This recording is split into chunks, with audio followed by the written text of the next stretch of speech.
I've spent my whole career writing about racism because I hate it and I wanted to participate in dismantling it.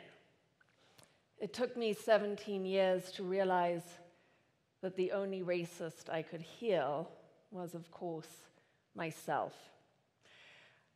I was raised in the 1970s in Rhodesia.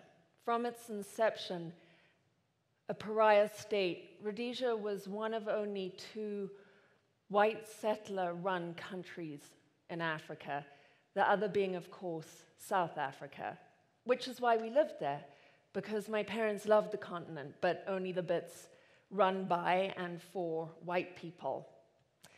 The Rhodesian government had arranged it that her 6 million black citizens were forced into crowded rural tribal trust lands or into squalid urban townships. Moreover, it was arranged that through lack of education and opportunity, the black citizens did the work that the white citizens wouldn't. And inescapable cycles of poverty meant that they would do that work for slave wages. Meantime, at most, 260,000 white people had nearly all the arable land. They had the mineral rights, the best schools, the hospitals. The national parks and the wildlife were protected almost exclusively for our enjoyment. But white settlers also arranged it that they made the laws. They had nearly all the votes, and they controlled the dominant narrative. This meant that we were able to assure ourselves that our white supremacy was lawful, it was merited, it was even democratic. White supremacists hold that the only acceptable person is white, racist, straight, homophobic, gender-conforming, misogynist, and also usually Christians, although I would say God-wielding rather than Christ-following. White privilege is a little more subtle. You don't ask. You don't tell. You don't find out. You do nothing to interrupt or question the violent system that gives you unimpeded access to goods and services. So, we Rhodesians gained the world, but in order to do so, we had to cut off every sacred part of ourselves, including an authentic relationship with God. And since you can only have the God you can have, ours was soul mutilating. Meantime, the black people all around us were protesting and singing and writing and arguing for our freedom, but we imprisoned them and we censored them. We refused their offer of liberation, and should the disturbing lyrics or the amazing music of Oliver Mutukudzi or Thomas Mapfumo ever reach our tiny white ears, we just cranked up the ABBA and had another drink. Not surprisingly, a civil war broke out. The black majority would no longer tolerate the white minority living on stolen land and benefiting from stolen labor. Meantime, my parents, who were big supporters of Ian Smith, Rhodesia's prime minister who had campaigned on a promise of a whiter, brighter tomorrow, stayed on to fight for the continuation of white rule. My father was conscripted, as were all men between the ages, white men, between the ages of 18 and 60. My mother didn't need to be told. She volunteered. But they didn't have to go anywhere to find the war, because it turns out that we were on the violent front line of that white supremacist battle. We were locked, loaded, and eating a steady diet of fear, which, of course, as anyone knows, once digested, turns into hate, which is the problem, one of them, with white supremacy. If love is, as the Bible has it, patient and kind and does not dishonor others, then hate is corrosive and paranoid and narcissistic. And so, of course, the hate fomented by our founding fathers and passed on from generation to generation, father to son, father to son, father to son, unending, eventually through the collusion and silence of our white mothers, turned in on itself and ate the children. I was 6 years old when I was taught to strip and clean and reassemble my father's FN rifle, which he took with him on patrol in the war. I was 6 years old when I was taught to shoot my mother's Uzi submachine gun. I was taught to put the barrel through a hole in the veranda wall and the whole force of my body behind it so I wouldn't get kicked unconscious when I pulled the trigger. The target they put in front of me was a cutout of a black man running at me with an AK-47. It was a trade of sorts. As a child, I died that day, and in her place was a very angry, very frightened, small person who had been taught to regard all black people with preemptive suspicion and, when necessary and with very little provocation, a preemptive bullet. We white Rhodesians were like unpaid prison guards in a vast open-air prison. Each man, woman, and child of us responsible for keeping 6 million black people literally, and if that didn't work, metaphorically imprisoned. But there are prison guards and prison guards. We violent white supremacists on the front were easy in a way. The government just had to feed us a steady diet of fear and let the atrocities take care of themselves. But the people with white privilege, they were more difficult for the government. They tend to be educated, elite. And so their weapon, although more deadly and more accurate, it had to be a weapon of their choosing. And it was. Its other special component was that the user didn't even have to be conscious when it was deployed. And that weapon is, of course, silence. By some special code, first civility and then national security, it was very impolite and then very illegal to question Rhodesia's system of racial capitalism.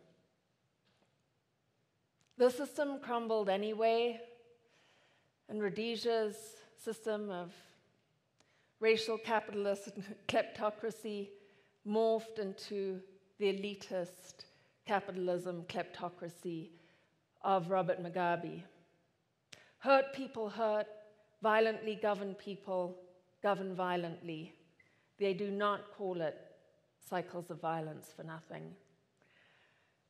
I was 11 when the war ended. Rhodesia became Zimbabwe. Official segregation ended. I went to school with black kids for the first time. I saw that they weren't monsters. I saw, too, that our brave Rhodesian men and boys in uniform sometimes hadn't always been the best.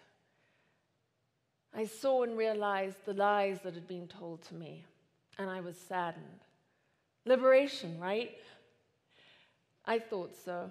In fact, by high school, if anyone had called me a racist, I would have burst into angry white tears. So my black friends did, I think, what our black friends do. They ignored my unprocessed, hidden racism, perhaps because they knew what I didn't, that the only person who could liberate me was, of course, myself. I, in my early 20s, met a white US citizen. I married him, and after a couple of years, we left Southern Africa and moved to the States. I think one of the things my black friends knew too was that there was going to be a lot of work to be done.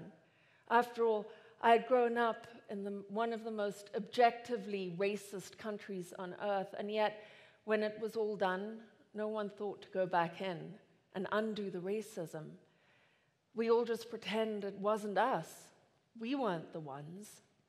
And so I came to the States knowing that I had come from among the most racist people on earth, but I believed the dominant narrative here when I got here, which was that although this country had had a troubled racial history, it was done now. The American wars were over, and the treaties were signed, sealed, and honored. The civil rights movement had been such a success that all we had to do was sit back, relax, and let the equality take care of itself. Meantime, I wrote, because that's what I wanted to do. I wrote 10 wildly unsuccessful novels, none of them published, even when I added bad lesbian sex in to spice them up. And eventually, maybe on account of the bad lesbian sex, my agent fired me. And so I wrote the truth. I wrote the truth because I thought, well, I'll never get published. I wrote the truth because by then I was an immigrant and I wanted to take one last look back before I went forward. And I wrote the truth because I didn't think that my 6-year-old daughter Sarah and my 3-year-old son would ever know racists like we were. And I wrote the truth because I wanted my children to know that although my family were often very disparaging about black Africans, that had not been my experience. I had not been, in spite of incredible provocation, murdered or mutilated or in any way hurt by the millions of black people I had lived among. In fact, if anything, on the whole, I had been nurtured, nourished, guided. And if I now know how to love, it's because I learned love there. Much to my surprise, the book was published. My mother was furious. She said I made her sound like a racist alcoholic. So did the reviewers here, and I agreed, but I didn't think I was a racist. I thought through all my life and my writing, and now I had come to the land of the free and the brave, I had processed my racism. But that was before I understood how addictive racism is, how ingrained. It's taken me several cycles of grief, full cycles of grief, to walk from that dark to this light. Anger, there was a lot of that. Denial, I was in a lot of denial. Bargaining. As a writer, I did a lot of bargaining around my racism. I thought, well, maybe I can hold on to my white privilege if I declare myself a voice for the voiceless, forgetting, of course, Arundhati Roy's reminder that there is no such thing as the voiceless, just the preferably unheard. Arriving at last at that wonderful grace of acceptance from which the work can begin. Fast forward to last summer, my now 24-year-old daughter, the one I wrote the book for because I didn't think she'd ever meet an actual white supremacist, is now protesting in the Jackson Hole town square right here in solidarity with Black Lives Matter. And every week, white tourists would threaten her with violence and occasionally with death. And when the local paper reported that, somebody went online in the comments section and published my daughter's residential address. Somebody else went back in and offered to buy a beer for the first person who beat her to death.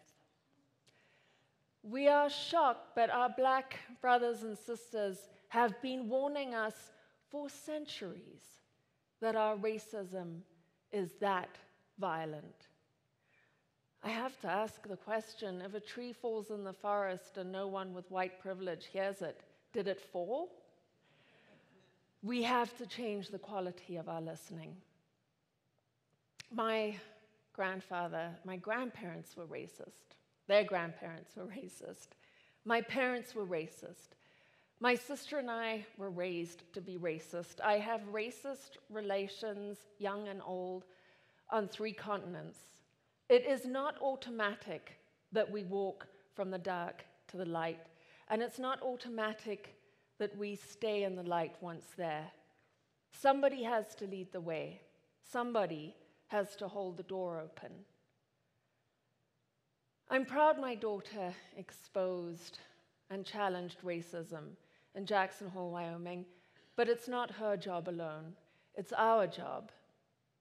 White supremacy and white privilege were made by white people. They're going to have to be dismantled by white people. It won't be easy. We're going to have to disarm our weaponized fragility. We're going to have to gain some endurance to hear and process difficult truths.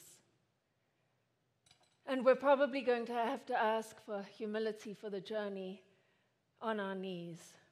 And most of all, we're going to have to promise that we are the generation that ends this. In 1876, Kok, leader of the Griqua people, a mixed blood tribe of South Africa, having had before yet another battle with the Afrikaners, entreated God this way.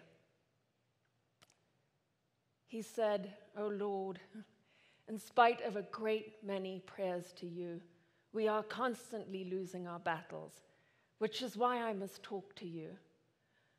This battle tomorrow will be a serious affair. There will be no room in it for children. Therefore, I must ask you, don't send your son to help us. Come yourself." Thank you.